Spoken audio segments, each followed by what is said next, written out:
2007 கேள்வி எடுத்தது நான் தான். விஜய் பதில் சொன்னார் என்கிட்ட. அதே கேள்வி இப்ப திருப்பி கேட்கிறேன். விஜய் டிவில நீங்க யூடியூப்ல எடுத்து பாருங்க. விஜய் டிவில ஒரு நிகழ்ச்சி நடந்தது.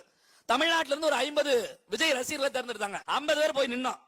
அதுல நானும் வருவேன். அந்த இடத்துல நான் விஜய்கிட்ட கேட்ட கேள்வி, 2007 கேட்ட கேள்வி என்னன்னா, ஒரு விஜய் ரசிகனா நான் இல்ல, யாரோ தமிழ்நாட்டிற்கு ஒரு விஜய் ரசிகன் ஒரு சிறந்த கதையை எடுத்து வைத்து சரியா உங்ககிட்ட கொண்டு வந்து கொடுத்தா அவரை இயக்குனர் ஆவதற்கு நீங்கள் வாய்ப்பு கொடுப்பீர்களா அப்படின்னு கேட்டேன். முன் அனுபவம் எதுவுமே இல்லாம உங்களை வச்சு படம் பண்ணணும்னு நினைக்கிற இந்த இளைஞர்களுக்கு உங்க சார்பா நீங்க என்ன சொல்ல விரும்புறீங்க? அனுபவமே இல்லாம ரொம்ப கஷ்டம் பாஸ்.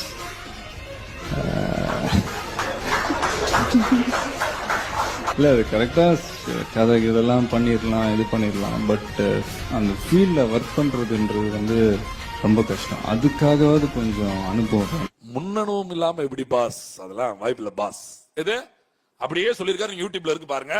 முன்னனுவும் இல்லாம எப்படி பாஸ்? அதெல்லாம் வாய்ப்பு இல்ல பாஸ் அப்படின்னார். 2007 ஒரு திரைப்படம் எடுப்பதற்கு மினிமம் 20 கோடி தான் விஜய் படமே.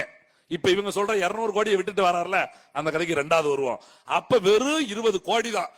20 கோடி திரைப்படம் எடுப்பதற்கு உங்க ரசிகனா இருந்தாலும் பரவாயில்ல, முன் அனுபவம் வேணும் சொன்ன விஜய் அவர்களே, 10 கோடி மக்கள் நல்லது என்னது கெட்டது நினைச்சு இந்த அரசியலுக்கு முன்னணுமே இல்லாம 50 வயசு வரைக்கும் நடிச்சுட்டு நேரம் வந்த உடனே பொத்துக்கிட்டு முதலமைச்சர் ஆகன்னா எப்படி பாஸ்? இப்ப நாங்க கேக்குறோம், முன்னணு வேணும்ல பாஸ், வேணும்ல.